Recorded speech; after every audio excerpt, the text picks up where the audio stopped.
So this is Ninja Gaiden Shadow for the Nintendo Game Boy. This game has never been run at a GDQ, and I really don't know why, because it is an awesome speedrun. Very much in the vein of your NES and other system Ninja Gaiden speedruns. Right off the bat, we are in high action mode here. Like other Ninja Gaiden speedruns, you cannot slash while you're on the ground, because then you will stop moving, and this is a speedrun. So what makes that interesting, particularly in this game, is that the way these basic enemies, the walker, grunt guys, move, is actually somewhat random. They can stop and turn around at will. So you have to, in this game, you have to react to that on the fly, and continue an efficient jump slashing pattern so you don't lose time. So another important aspect of this game is your management of health and your ninpo. So, in this game, ninpo carries between stages, but if you die, you are reduced to 1, so you have to avoid death pretty much at all costs, as well as manage your ninpo and only use it in certain spots so that you have it when you really need it. So in this boss, I can use up to 2 in my route.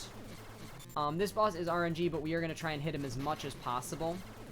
Every boss takes 32 hits. Unfortunately, they don't have a health meter or anything, so we are just going to keep hitting him until he dies.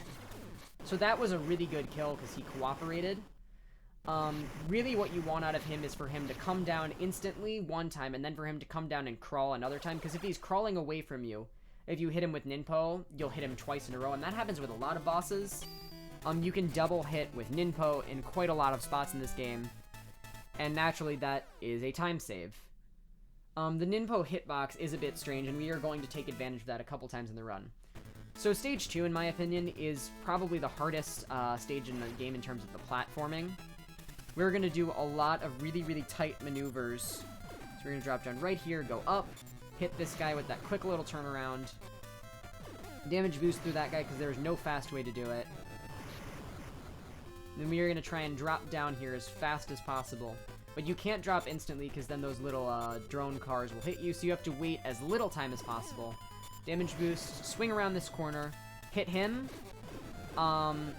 The sword's hitbox extends a little bit farther than, I guess the speed of that guy's bullets, so you can hit him. You have like a 2 or 3 pixel space where you can hit him and he can't hit you.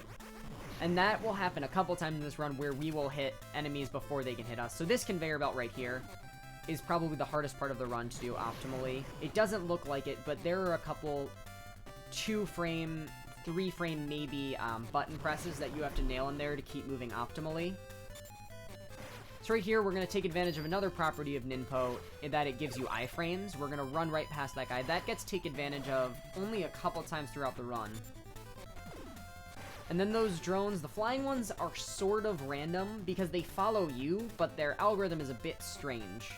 So you can't fully trust that, and you have to kind of keep an eye on them.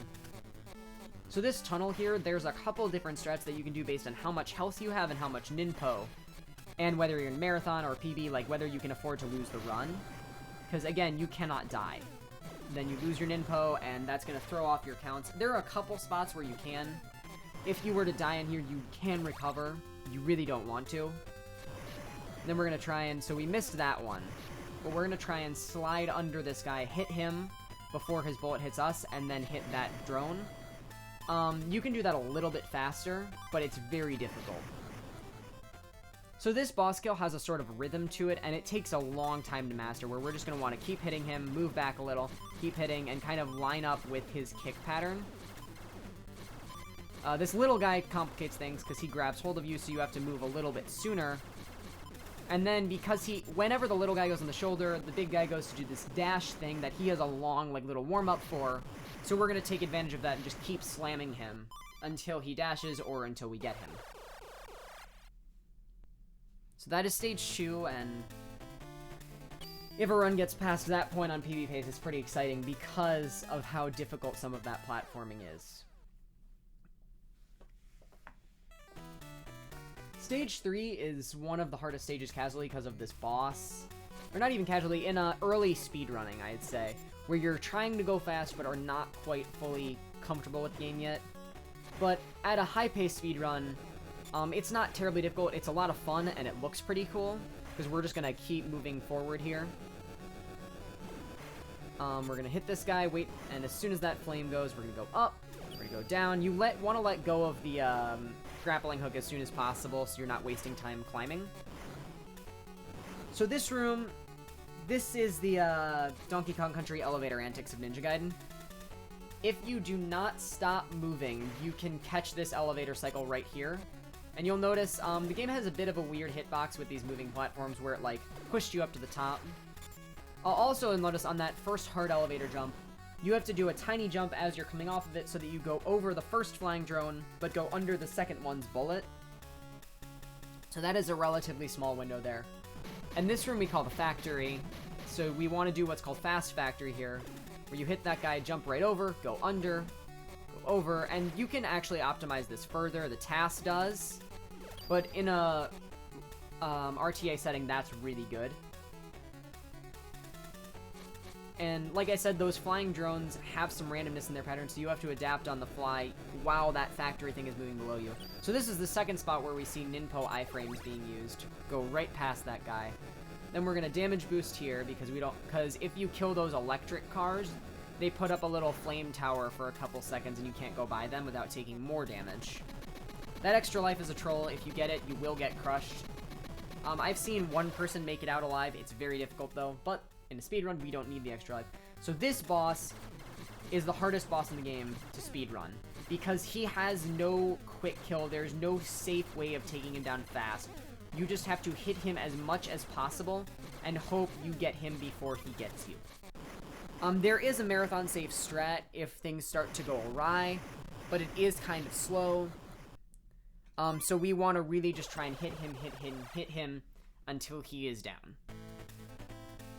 Now we're moving into Stage 4. Stage 4 is my favorite stage in the game in terms of speedrun. It has a lot of cool movement and a lot of interesting stuff, and it has my favorite song in the game. It's another aspect of this game. It has great music. They're Game Boy remixed of other Ninja Gaiden songs, and I think they're really well done. So we're gonna get the fast drones there. There's another example of the weird hitboxes of this game, where with the sword hit the guy, but the guy didn't hit us. We're going to grab that Ninpo and use it right away to take care of another one of those ninja star throwing guys. So you'll notice with those ninja star throwers, there are a lot of them in this stage.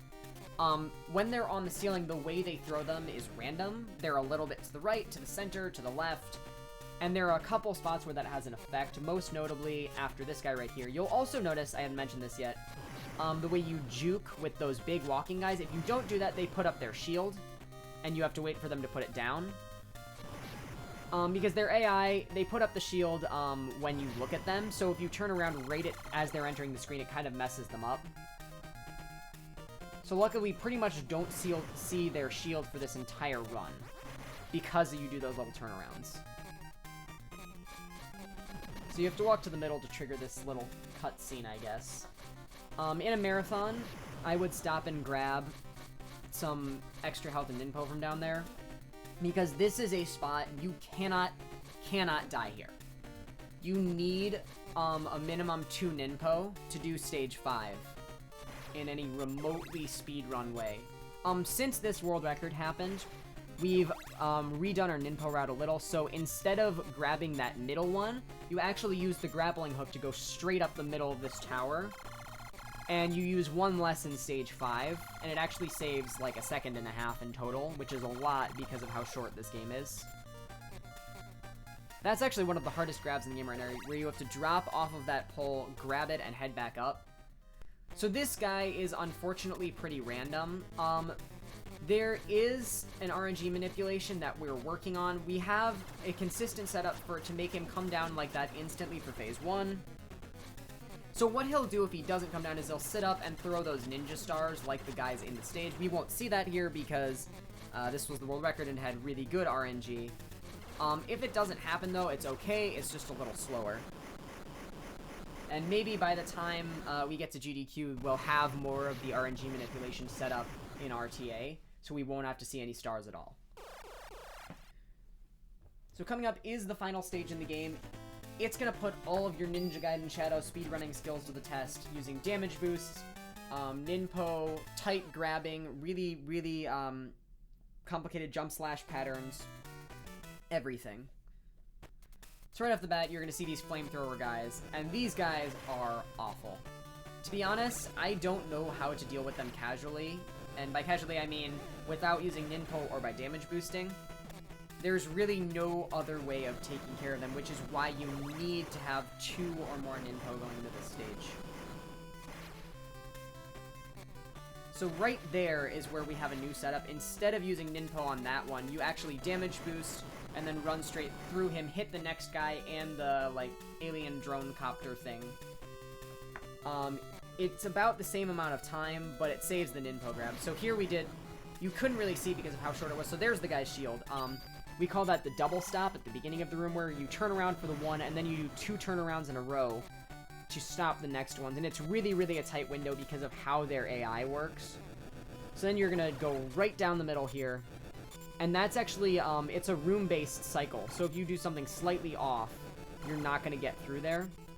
All these lasers are room cycles. There is supposed to be one in the middle there, but it doesn't spawn because of lag or something. Sometimes it's there. Most of the time it's there, sometimes it's not. So then in true Nintendo fashion, there is a minute-long auto-scroller right before the final boss. Unfortunately, we're going to use it to grab some extra Ninpo, so we have a full meter for the final boss, because we are going to take advantage of it. So one thing I haven't mentioned yet is boss cycles. Stage 4 and Stage 5's bosses are cycle-based. And as I said, every boss has 32 hit points. So for Stage 4, you want to hit him at least 10 or 11 times per cycle to take him down in 3 cycles. This boss, you want to hit him 16 times. And I'm actually, when I'm playing these bosses, I'm counting in my head, because if you don't hit them that many times, you have to use Ninpo to react. Especially with this boss, because what you want to do is you hit him 16 times twice, never have to use any Ninpo, and then you have 5 for the second phase of this boss, which makes him go insanely quick. Unfortunately, that doesn't always happen because I am a human, not a TAS. So I'm going to be counting in my head and reacting accordingly. And you'll see what I mean, because getting 16 hits on him is no easy feat. Also, dramatic boss music. So right there, I'm essentially practicing the mashing rate for this game, because this game has a max mashing rate. So you have to be hitting it right on to be able to hit him 16 times. So that time I did not hit him that many, so I used 2 extra Ninpo to try and compensate. The other thing is, once again, these bosses have no meters. So you have to trust your count in your head, or buffer it, or over buffer it, and then essentially lose time. Because he'll only transform when he's at the top of the screen there, which is what makes this boss cycle-based. So this guy, we are just going to nail him over and over again. Once again, the sword hitbox extends farther than the attack's hitbox. You'll notice how I threw the Ninpo as he was flying away from me. Once again, double hit, and time in now. And that is Ninja Gaiden Shadow for the Nintendo Game Boy in 12 minutes and 57 seconds.